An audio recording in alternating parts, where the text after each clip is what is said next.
அனைவருக்கும் வணக்கம். மருத்துவ குறிப்புகள் சிலவற்றை சொல்கிறேன், கேட்டு பயனடைங்க. கேன்சர் முக்கியமாக நாட்டில் ரொம்ப பிரச்சனையாக இருக்குது, உயிர் வலியாக இருக்கிறது.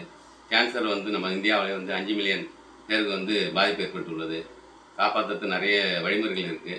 அதை டிப்ஸுகளை சிலவற்றை சொல்கிறேன், கேட்டு பயனடைங்க. சோற்று கற்றாழை எடுத்துங்க. அந்த முள்ளை மட்டும் ஓரமாக சீவிட்டு ஒரு அரை கிலோ எடுத்துக்கங்க. அளவு அரை கிலோ எடுத்து துண்டு துண்டாக நறுக்கிடுங்க. ஒரு அரை லிட்ரு தேன் எடுத்துக்கங்க.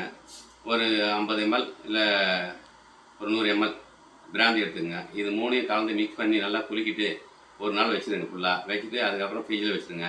டெய்லி காலை மாலை இரவு 3 வேளையும் சாப்பாட்டுக்கு 1/2 மணி நேரத்துக்கு முன்னாடி சாப்பிட்டு வந்தீங்கன்னா படிப்படியாக கேன்சர் செல்கள் அழிக்கப்பட்டு கேன்சர் குணமாக வாய்ப்பு இருக்கிறது. அதே போல் திராட்சையினுடைய விதையை மிக்சியில் அடித்து காலையில் வெறும் வயிற்றில் குடிச்சுன்னு வந்தீங்கன்னா எப்பேற்பட்ட கேன்சர் குணமாக வாய்ப்பு இருக்கிறது.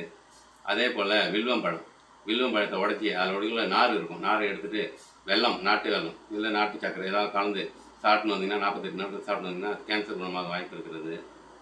அதே போல் துளசி இலை ஒரு கைப்பிடி அளவு எடுத்து சுடு தண்ணியில் ஒரு டம்ளர் தண்ணியில் போட்டு கொதிக்க வச்சு வடிகட்டி காலையில் வெறும் வயிற்றில் 48 நாட்கள் குடிச்சுடுவாங்க. எப்பேற்பட்ட கேன்சர் குணமாயிடும். அதே போல் தினமும் ஒரு 4 பாதாம் பருப்பு சாப்பிடுவாங்க. மார்பக புற்றுநோய் வர வாய்ப்பு கம்மி. அதே போல் கேரட் அடிக்கடி சாப்பிடுவாங்க. கேன்சர் வர வாய்ப்பு கம்மி. அதே போல் நித்திய கல்யாணி பூ ஒரு 2 டம்ளர் தண்ணி எடுத்துங்க. 10 பூவை போடுங்க. டெய்லி கொதிக்க வச்சு காலையில் வெறும் வயிற்றில் குடிச்சுடுவாங்க. 48 நாட்கள் கேன்சர் குணமாக வாய்ப்பு இருக்கிறது. அதே போல் சக்கரவள்ளி கிழங்கு சாப்பிடுங்க. நம்ம மார்பக புற்றுநோய் வர தடுக்கப்படுகிறது. தைராய்டு குணமாக வாய்ப்பு இருக்கிறது.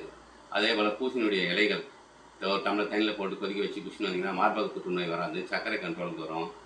அதே போல் தர்பை நைட்டில் துண்டாக நறுக்கி ஒரு 2 டம்ளர் தண்ணியில் போட்டு ஊற வச்சுருங்க. காலையில் எழுந்துச்சி அந்த தண்ணியை குடிங்க. பெருங்குடல் புற்றுநோய் குணமாக வாய்ப்பு இருக்கிறது.